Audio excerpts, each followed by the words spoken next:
हाय दोस्तों, आप सबका स्वागत है आपके यूट्यूब चैनल भूतों की अनसुनी कहानियां। आज जो कहानी मैं आपको बताने जा रहा हूँ इसका नाम है डरावने चेहरे।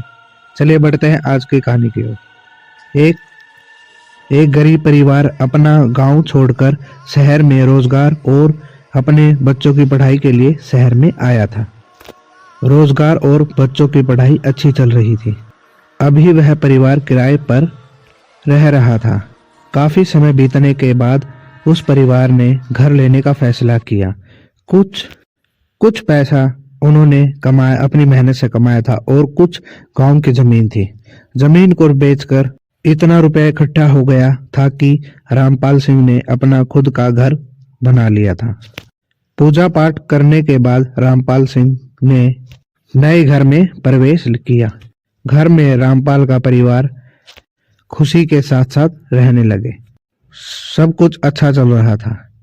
एक दिन सभी घर पर थे। तभी रामपाल के बच्चों ने देखा कि फर्श पर कुछ दिखाई दे रहा है।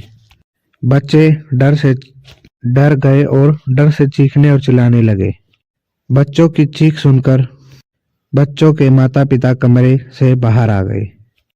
तब तक फर्श में कुछ डरावने चेहरे दिखने लगे। यह सब देखकर पूरा परिवार डर गया। फर्श में डरावने चेहरे उभरता देख रामपाल अपने परिवार को घर से बाहर निकाल लिया। रामपाल ने आसपास रह रहे लोगों को सारी बात बताई। पड़ोसियों में एक बुजुर्ग बोला, अपने घर में प्रवेश करने से पहले पूजा पाठ हवन आदि करवाया था या नहीं? रामपाल ने कहा, जी हाँ, पूजा पाठ तो हमने करवाया था। तब उस बुजुर्ग ने रामपाल को सलाह दी कि आप एक बार फिर से घर में पूजा पाठ करवा लो। हो सकता है कि पहले की गई पूजा में शायद कोई कमी रह गई हो, जिसकी वजह से यह सब हो रहा है। रामपाल ने बुजुर्ग की बात मानकर एक बार फिर से घर में हवन यज्ञ आदि करवाकर रहने लगे। पूजा होने के बाद सब कुछ शांत हो गया। रामपाल को लगा कि बुजुर्ग ने ठीक ही कहा था। पहली पूजा में शायद कोई कमी रह गई थी, जिसके कारण यह सब हो रहा था। अब सब कुछ ठीक हो गया। अब सभी निश्चित होकर रहने लगे। कुछ दिनों तक तो सब कुछ ठीक चलता रहा, लेकिन एक रात दोनों बच्चे अपने अपने कमरे में सोए हुए थे। रामपाल और उनकी पत्नी भी जाग रहे थे। तभी अचानक उनकी नजर फर्श में हो रही हलचल पर पड़ी।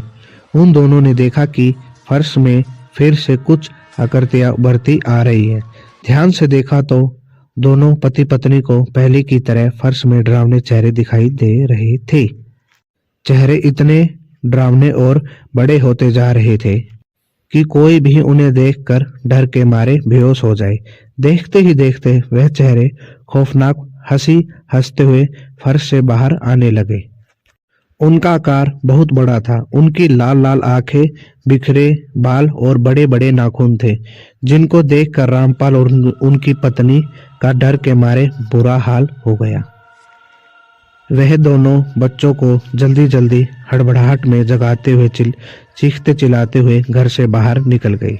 लेकिन वो डरावने चेहरे उनका घर के बाहर भी पीछा करने लगे। वो चारों भागते भागते एक मंदिर के पास आकर रुके। रामपाल ने सोचा शायद मंदिर में ये डरावने चेहरे प्रवेश नहीं करेंगे। सोचकर रामपाल अपनी पत्नी और बच्चों के साथ मंदिर के अंदर चला गया। रात भर रामपाल और उनकी पत्नी बच्चे मंदिर में ही रहे, लेकिन वह रात भर डर के मारे सो नहीं पाए। उनके दिमाग में उन्हीं डरावने चेहरों का खौफ था। जैसे तैसे वह भयानक रात गुजर गई और सुबह हुई। सुबह मंदिर के पंडित जी जब मंदिर में आए तो उन्होंने रामपाल से पूछा, आप यहाँ क्या कर रहे हो और इतने डरे हुए क्यों हो, क्या बात है?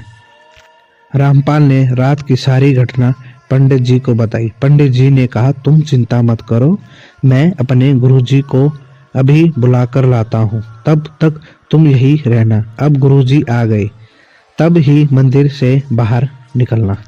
रामपाल ने कहा, ठीक है पंडित जी, जैसा आप कह रहे हैं मैं वैसा ही करूँगा।